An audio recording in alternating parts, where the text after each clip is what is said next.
আসসালামু আলাইকুম প্রিয় দর্শক, আমাদের চ্যানেলে আপনাদেরকে স্বাগতম। শুরুতেই থাকবে সংবাদ শিরোনাম, এরপর শুনবেন বিস্তারিত। প্রথমেই জানাবো সর্বনাশের জন্য আমরাই দায়ী, এমন মন্তব্য করেন প্রধান উপদেষ্টা। জানাবো জাতির কাছে ক্ষমা চাইলেন জামায়াতের আমির। এদিকে ইশরাক বললেন ক্ষমা চাইতে আসিফ দিলেন কড়া বার্তা।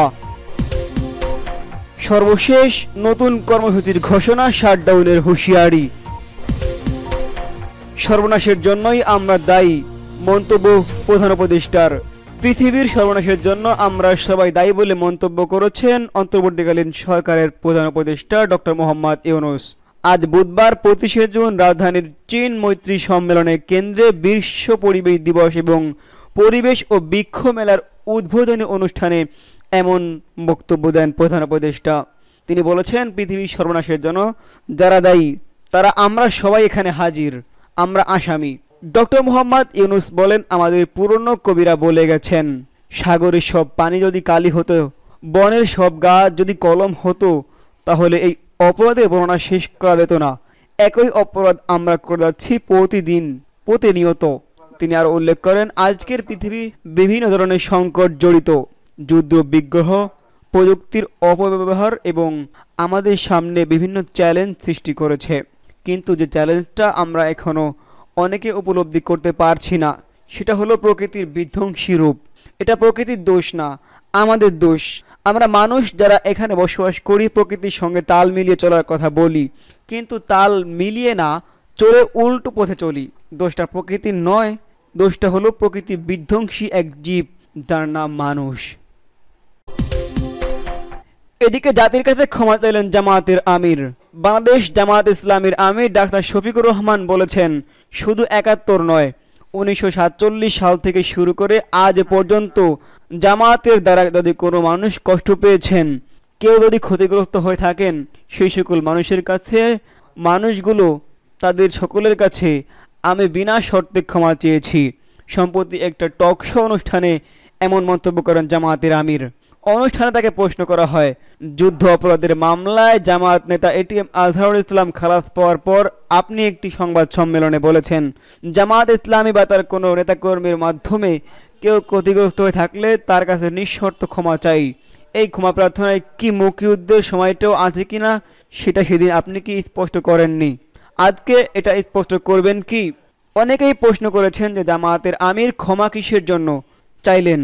জবাবে জামায়াতের আমির বলেন, শুধু ৭১ নয়, ১৯৪৭ সাল থেকে শুরু করে আজ পর্যন্ত আমাদের দ্বারা যত মানুষ কষ্ট পেয়েছেন, কেউ যদি ক্ষতিগ্রস্ত হয়ে থাকেনি, সেই সকল মানুষের কাছে, মানুষগুলো তাদের সকলের কাছে আমি বিনা শর্তে ক্ষমা চেয়েছি বলে মন্তব্য ডক্টর শফিকুর রহমানের। ডাক্তার শফিকুর রহমান বলেন, ব্যক্তি হিসেবে মানুষ যেমন ভুল করতে পারে, মানুষের সমষ্টি একটি দলেরও ভুল সিদ্ধান্ত থাকতে পারে। কোনটা ভুল কোনটা সঠিক সেটা ইতিহাস নির্ধারণ করবে। আজকে যেটাকে ভুল বলা হচ্ছে, কাল সেটাই হয়তো সবচেয়ে বড় সঠিক হিসেবে প্রমাণিত হতে পারে। তিনি বলেন, তারা একটি আদর্শবাদী দল, তারা বিশ্বাস করে যে মানুষের ভুলের ঊর্ধ্বে নয়। আমাদের দ্বারা, আমাদের সহকর্মীদের দ্বারা মানুষের বিভিন্ন ক্ষেত্রেই কষ্ট পেতে পারে, ক্ষতিগ্রস্ত হতে পারে। সব কিছু মিলিয়ে তিনি কোনো শর্ত আরোপ না করেই মাপ চেয়েছেন বলে মন্তব্য করেন। এদিকে ইশরাক বললেন, ক্ষমা চাইতে আসিফের দিলেন কড়া বার্তা। মেয়র হিসেবে শপথ নেওয়ার দাবিতে কেন্দ্র করে ঢাকাবাসীর ব্যানারে আন্দোলনকে স্থানীয় সরকার উপদেষ্টা আসিফ মাহমুদ অপমান করেছেন বলে অভিযোগ করেছেন বিএনপি নেতা ইশরাক হোসেন। এ কারণে উপদেষ্টাকে ক্ষমা চাওয়ার আহ্বান জানিয়েছেন তরুণ এই নেতা ইশরাক। এর জবাবে ইশরাকের কড়া বার্তা দিয়েছেন স্থানীয় সরকারের উপদেষ্টা আসিফ মাহমুদ চৌধুরী। বুধবার 25শে জুন নিজের ফেসবুকে পেজে দেওয়া এক পোস্টে আসিফ মাহমুদ এই হুঁশিয়ারি দিয়েছেন। আসিফ মাহমুদ পোস্টে লিখেন, অকারণে আমরা ছবিতে জুতা মারার জন্য কেউ ক্ষমা চেয়েছে। গুজবকে কেন্দ্র করে আমার পিতাকে চলচোর বলে স্লোগান দেওয়ার জন্য কেউ ক্ষমা চেয়েছে। শুরুতেই সরকার পক্ষ থেকে সমাধান চেষ্টা যারা দম্ভ ভরে প্রত্যাখ্যান করে ভোগান্তির জন্য দায়ী তারা ক্ষমা চেয়েছে। নগর ভবন বন্ধ করে কোনো ১ কোটির বেশি নগরবাসীকে কষ্ট দেওয়ার জন্য কেউ ক্ষমা চেয়েছে, এমন প্রশ্ন তোলেন আসিফ মাহমুদ। নগর ভবন দখলকে কেন্দ্র করে নেতাকর্মীদের সংঘর্ষ এবং আহত হওয়ার ঘটনায় কেউ ক্ষমা চেয়েছেন। নিজের এবং পরিবারের প্রতি আক্রমণাত্মক স্লোগানের বিষয় তুলে ধরে তিনি লিখেছেন, ইশরাক হোসেনের বক্তব্য অনুযায়ী উপদেষ্টা পরিষদের সম্মিলিত সিদ্ধান্তের জন্য আমাকে বারবার ব্যক্তিগতভাবে আক্রমণ, আমার পরিবারকে আক্রমণ, জবাই করার স্লোগান দেওয়া সহ অব্যাহত মানহানির জন্য কেউ ক্ষমা চেয়েছে, কিন্তু আমাকে ক্ষমা চাইতে হবে, কারণ আমি বলেছি কয়েকজন নেতার প্রচারণায় একটি আন্দোলন হয়েছে। আমি সত্যি বলেছি এবং সত্যি যে বলেছি এটা তিনিও জানেন। তাকে যে ট্র্যাপে ফেলা হয়েছে, ফর আ বেটার নেগোসিয়েশন ব্যবহার করা হয়েছে, তা তিনি ভালো করে জানেন এবং আমার পরিচিতি একাধিক ব্যক্তির কাছেও স্বীকার করেছেন। গত কয়েকদিন ধরে ইশরাক হোসেন নগর ভবনকে কেন্দ্র করে আন্দোলন চালান এবং এতে আসিফ মাহমুদ ক্ষিপ্ত হয়ে তার বিরুদ্ধে কথা বললে তিনি ইশরাক হোসেন আসিফ মাহমুদের বিরুদ্ধে যান এবং তার পরিবারকে হুমকি ধামকি দেন।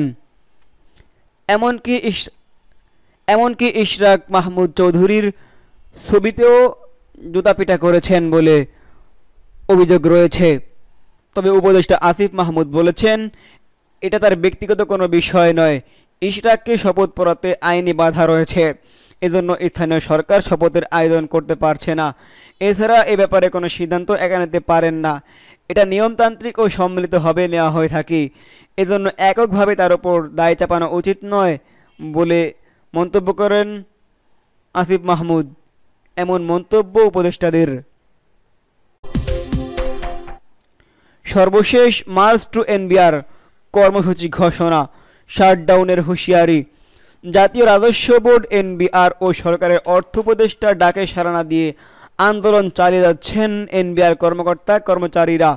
এনবিআর সংস্কার ঐক্য পরিষদের ব্যানারে চলমান এই আন্দোলনে এবার নতুন কর্মসূচি হিসেবে ঘোষণা দেওয়া হয়েছে মার্চ টু এনবিআর।